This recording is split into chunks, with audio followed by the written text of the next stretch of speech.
Olá, bem-vindos ao Portal de Luz. Quando nós acessamos os canais de notícia, nós vemos sempre muitos acontecimentos que nos assustam. Muitas vezes ficamos com medo até do futuro. São tantas tragédias, crimes, situações desesperadoras. No entanto, pode até parecer contraditório, mas estatisticamente o mundo vem acompanhando taxas de violência cada vez menores, segundo os cientistas políticos e historiadores que se dedicam a analisar esse tema.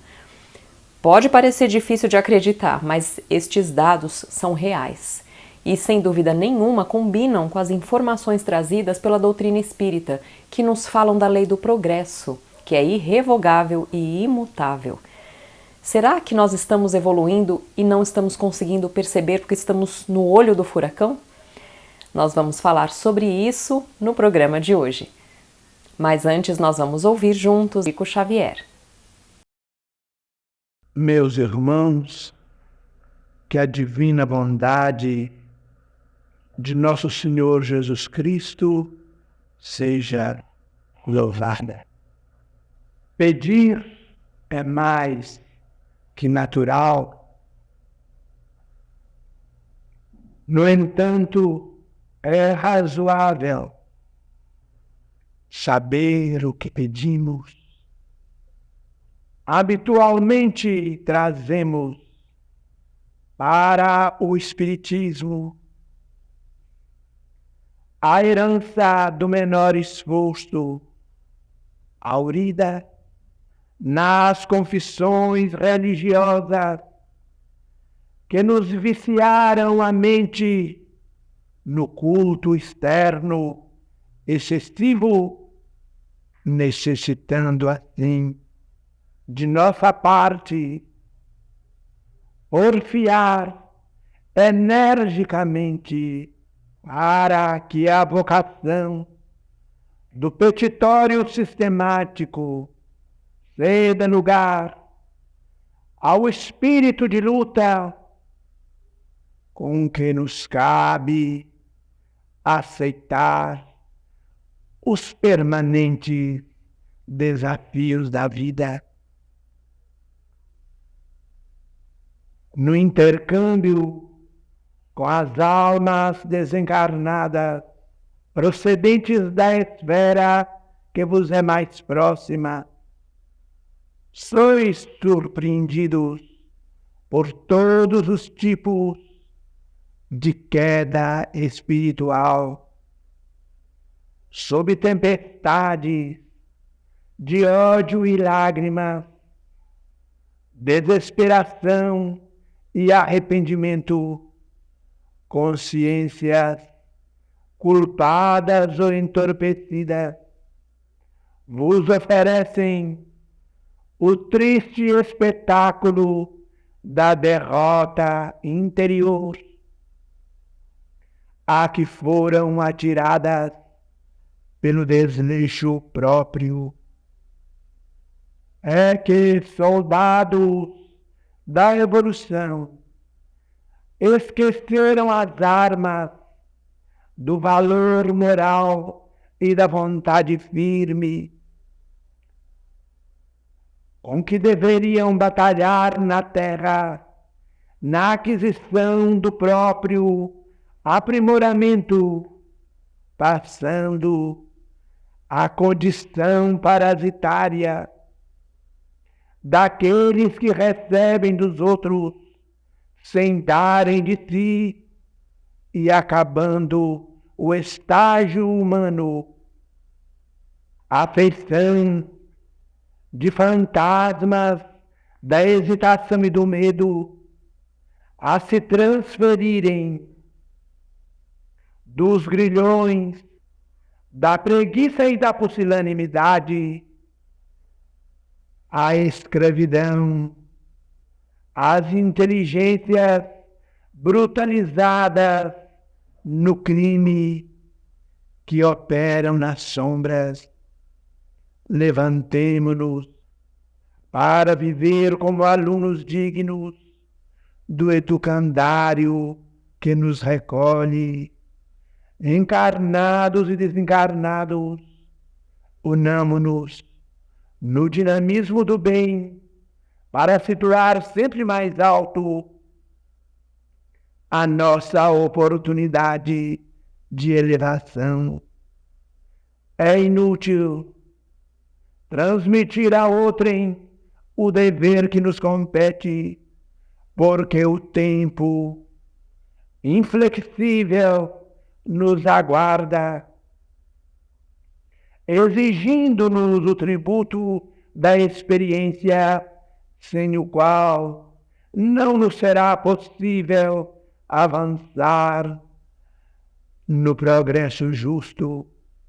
Todos possuímos escabroso pretérito por ressarcir, e das telas vivas desse passado delituoso recolhemos compulsoriamente os reflexos dos nossos laços inferiores, que à maneira de raízes do nosso destino projetam sobre nós escuras reminiscências. Todos temos aflições e problemas, inibições e dificuldades, e sem eles, certamente, estaríamos na posição da criatura simples, mas selvagem e primitivista, a quem falhasse indefinidamente o benefício da escola. Clareemos o cérebro no estudo renovador e limpemos o coração com o esmeril do trabalho, e então compreenderemos que o Senhor nos emprestou os preciosos dons que nos valorizam a existência, não para rendermos culto às facilidades sem substância,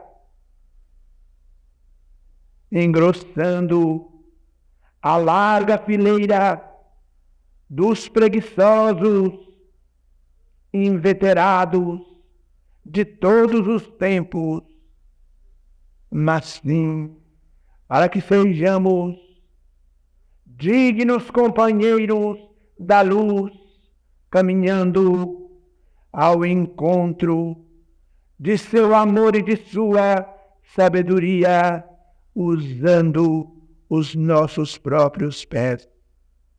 Meus amigos, que Deus nos abençoe e nos ilumine para a marcha que nos cabe realizar. É o desejo do vosso humilde companheiro Batuíra. Apesar de não parecer ser um senso comum, a taxa de violência está reduzindo ao redor do planeta. Existem hoje taxas e números que vêm sendo analisados e que mostram que em quase todas as sociedades humanas, ao longo dos séculos, a violência tem diminuído. Éramos mais violentos e desregrados. Aos poucos foram sendo criadas leis cada vez mais justas e igualitárias, e a própria sociedade seguiu através da conscientização da evolução moral, lenta, mas contínua, colocando-se contra injustiças que antes eram aceitas. No entanto, hoje o cidadão comum, em qualquer parte do globo, pode discordar desses números. Nós podemos até mesmo entender que esses números parecem contraditórios com o que nós estamos vendo no nosso dia a dia. Mas essa sensação do aumento da violência que nós temos agora diz muito respeito ao aparecimento nas últimas décadas dos canais de notícia, que antes não existiam e que precisam de material e de notícias que chamem a nossa atenção ao longo das 24 horas por dia. Os acontecimentos são repetidos incansavelmente, quase sempre mostrando tragédias ao redor do mundo. E em pouquíssimos momentos nós vemos algum projeto para o bem, ou vemos também muito pouco sendo alardeado os acontecimentos e conquistas do ser humano, porque sem dúvida nenhuma as notícias voltadas para o desespero, para o medo, vendem e prendem muito mais a atenção de todos. Mas através da análise dos números ao longo das escalas do tempo, dos fósseis humanos ao longo dos milênios que foram encontrados com tipos de agressões, de mortes provocadas desde 5.000 anos atrás, a análise dos números e taxas de homicídios em sociedades ao longo da história mostram que as estatísticas criminais reduzem cada vez mais. Apesar de parecer que estamos sendo agora castigados com injustiças, com guerras, com conflitos, o que pode deixar mais difícil de acreditar que a violência esteja de fato diminuindo, os dados reunidos por cientistas políticos e historiadores sugerem que sim, nós podemos constatar que a violência caminha de forma retroativa. Mas que, na verdade, nós estamos cultivando o medo da violência. Isso sim, através dos meios de comunicação e das redes sociais.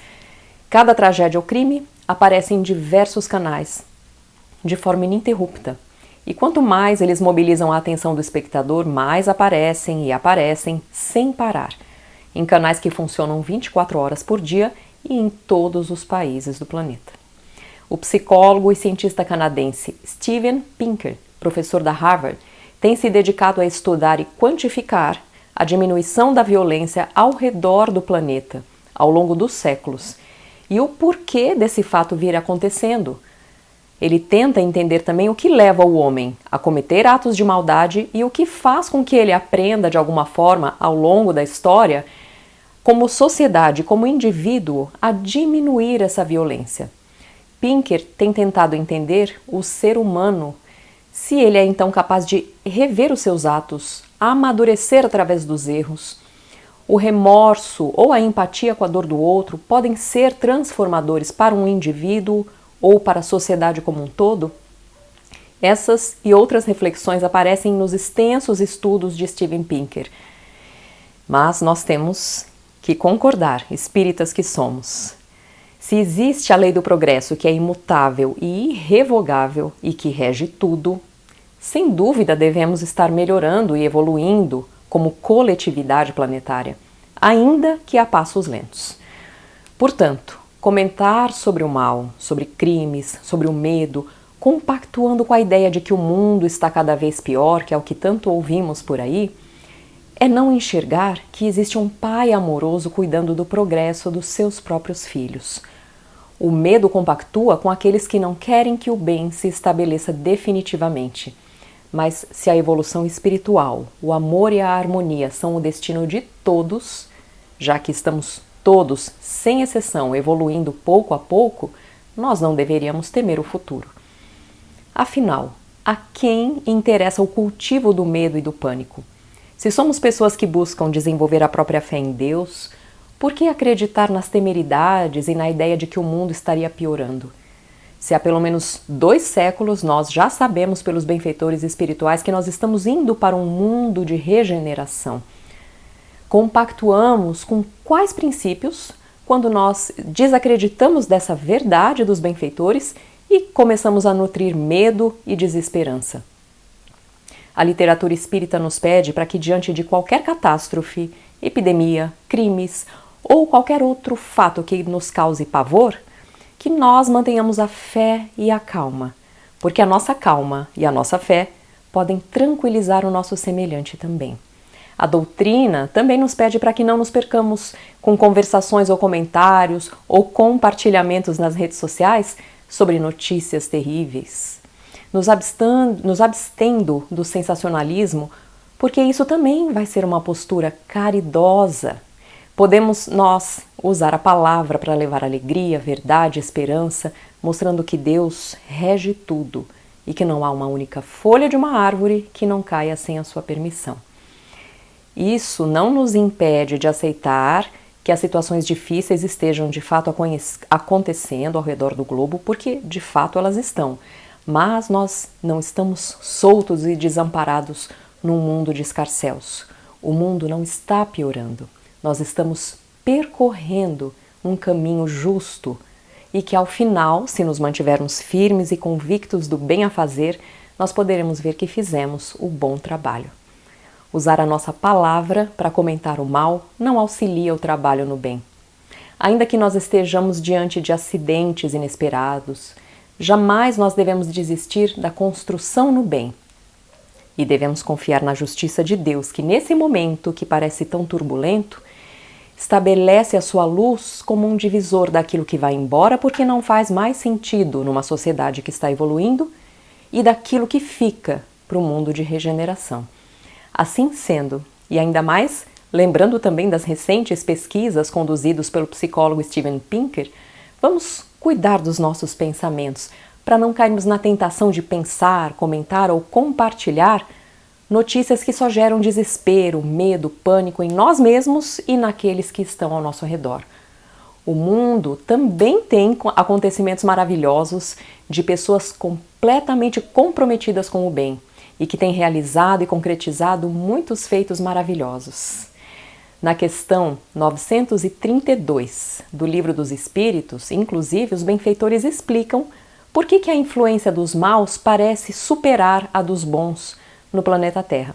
E eles dizem que é porque aqueles que se identificam com o mal costumam ser ruidosos, audaciosos, justamente porque, sendo eles momentaneamente maus, porque afinal eles também um dia vão se esclarecer e evoluir como todos os filhos de Deus, mas são momentaneamente maus e querem amedrontar a todos como uma forma de obter algum poder temporal. E se os bons se sentem acuados, porque também momentaneamente ainda possuem uma fé titubeante, também eles vão um dia se esclarecer e confiar. Vamos lembrar que quem rege tudo no universo é Deus, através do amor incondicional a todos os seus filhos, bons e maus, porque Ele sabe que todos vamos evoluir rumo ao seu amor, e não há exceção para essa lei. Portanto, a partir de agora, somente palavras no bem, pensamentos no bem, bons compartilhamentos e ações concretas para um mundo melhor.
Olá, nós vamos agora ouvir a nossa amiga Sandra Marinho no quadro Educa Tua Alma.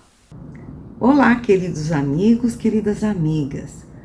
Todos sabemos que nós vivemos num mundo de provas e expiação.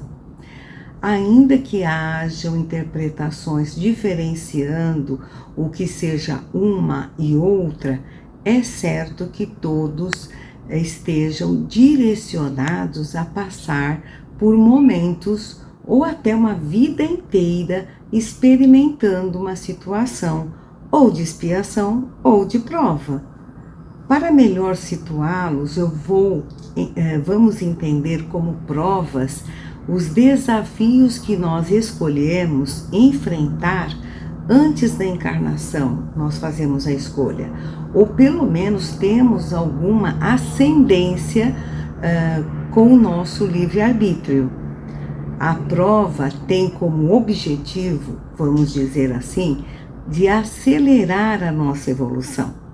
Já a expiação tem relação direta com o mal que nós provocamos em existências passadas.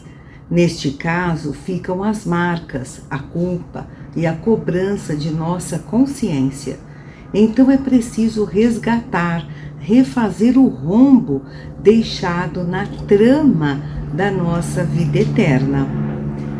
Também são dificuldades que, vencidas, liberam o caminho para progredirmos espiritualmente. No entanto, sejam dificuldades oriundas de prova ou de expiação, não importa, será necessário enfrentá-las. E como nós estamos lidando com isto? Enfrentamos ou corremos, postergamos, tentamos passar para os outros? E se enfrentamos, nós vamos até o fim ou ficamos no meio do caminho porque não aguentamos? São questões que devemos responder para nós mesmos quando estamos a sós em meditação. Porque a maneira pela qual enfrentamos as dificuldades que a vida nos apresenta é a métrica do nosso crescimento espiritual. O quanto somos resilientes e levamos a luta até o fim, ou nos quebramos, nos machucamos, até nos rebelamos sem ir até o fim? Somos árvore ou bambu? Segundo um conto antigo, depois de plantada a semente do bambu chinês, é necessário regar o local quase todos os dias. No entanto, durante 5 anos, nada se vê nascer, só a terra nua, e mesmo assim é preciso regá-la por longos 5 anos. Só então, passado este tempo, o pé de bambu rompe a terra, aparece e cresce 25 metros em apenas 6 meses. Na verdade, enquanto nada aparece na superfície, nos primeiros 5 anos, a raiz cresce absurdamente para dentro da terra, criando uma estrutura complexa e firme, capaz de sustentar o pé de bambu, mesmo diante das tempestades e fortes ventanias. O bambu enverga e volta rapidamente para sua posição vertical, enquanto que qualquer outra árvore, por mais soberba que seja de alta, com copas volumosas, vê seus galhos voarem para longe quando não são inteiramente arrancadas da terra, com raiz e tudo, pelo vento, pelas tempestades. O bambu, ao contrário, ele enverga, mas não se rende e volta à posição original. Assim, eu repito a pergunta: somos árvore ou bambu? O bambu representa a virtude da flexibilidade, da tolerância, que o faz ultrapassar as tempestades. Ao contrário, as demais árvores representam o homem arraigado aos seus conceitos e tradições, que não se dispõe a olhar diferente para situações, pessoas e coisas também que estão à sua volta, que briga com os embates da vida ao invés de buscar entender cada situação, a passar por ela com proveito. E agindo assim, não damos abertura ao aprendizado, à ajuda real, à cura de todos os males. Vamos acumulando machucados, sem proveito, porque não sabemos retornar à nossa essência. Ao contrário, quando equiparamos ao bambu, quando a tempestade chega arrastando tudo e nós enfrentamos de forma consciente, sabiamente aproveitando cada vergastada para aprender, e após a sua passagem vemos o caos, mas não nos mantemos fixos no caos. Ao contrário, ficamos inteiros e mais fortes com o aprendizado, prontos para produzir novamente. Pensemos nisto e até o próximo encontro. E agora nós vamos ouvir o nosso amigo Maida com o Momento Doutrinário. Olá, amigas e amigos, como sempre, é uma alegria imensa podemos estar em mais um Momento Doutrinário. Hoje convidamos a todos para refletirmos sobre as mensagens que constam no livro A Gênese, capítulo 17, itens 31 e 32, com o título Um só rebanho e um só pastor, que inicia com o Evangelho de João, capítulo 10, versículo 16, que diz: Tenho ainda outras ovelhas que não são deste aprisco. É preciso que também a essas eu conduza. Elas escutarão a minha voz e haverá um só rebanho e um único pastor. E os espíritos da codificação espírita, através de Allan Kardec, esclarecem-nos dizendo: por essas palavras, Jesus claramente anuncia que os homens um dia se unirão por uma crença única. Mas como poderá efetuar-se essa união? Difícil parecerá isso, tendo-se em vista as diferenças que existem entre as religiões, o antagonismo que elas alimentam entre seus adeptos, a obstinação que manifestam em se acreditarem na posse exclusiva da verdade. Todas querem a unidade, mas cada uma se lisonjeia de que essa unidade se fará em seu proveito no que respeita às suas crenças. Entretanto, a unidade se fará em religião como já tende a fazer-se socialmente, politicamente, comercialmente, pela queda das barreiras que separam os povos, pela assimilação dos costumes, dos usos e das linguagens. O povo do mundo inteiro já confraternizam como os das províncias de um mesmo império. Pressente-se essa unidade e todos a desejam. Ela se fará pela força das coisas, porque há de tornar-se uma necessidade para que se estreitem os laços da fraternidade entre as nações. Far-se-á pelo desenvolvimento da razão humana, que se tornará apta a compreender a puerilidade de todas as dissidências. Pelo progresso das ciências, a demonstrar dia mais os erros materiais sobre que tais dissidências assentam e a destacar pouco a pouco das suas fiadas as pedras estragadas. Demolindo nas regiões o que é obra dos homens e fruto de sua ignorância das leis da natureza, a ciência não poderá destruir, malgrado a opinião de alguns, o que é obra de Deus e eterna verdade. Afastando os acessórios, ela prepara as vias para a unidade.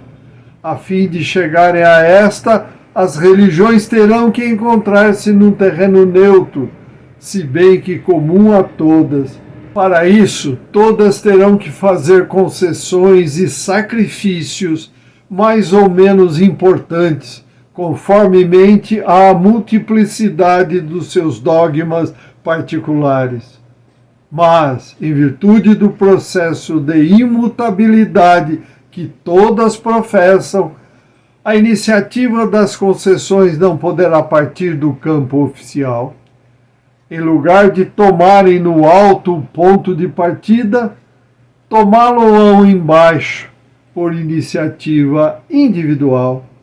Desde algum tempo, um movimento se vem operando de descentralização, tendente a adquirir irresistível força. O princípio da imutabilidade que as religiões sempre têm considerado uma égide conservadora, tornar-se-á elemento de destruição, dado que, imobilizando-se, ao passo que a sociedade caminha para a frente, os cultos serão ultrapassados e depois absorvidos pela corrente das ideias de progressão.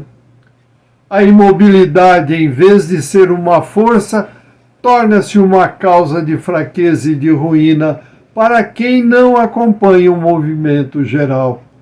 Ela quebra a unidade, porque aqueles que querem avançar se separam daqueles que se obstinam em permanecer parados.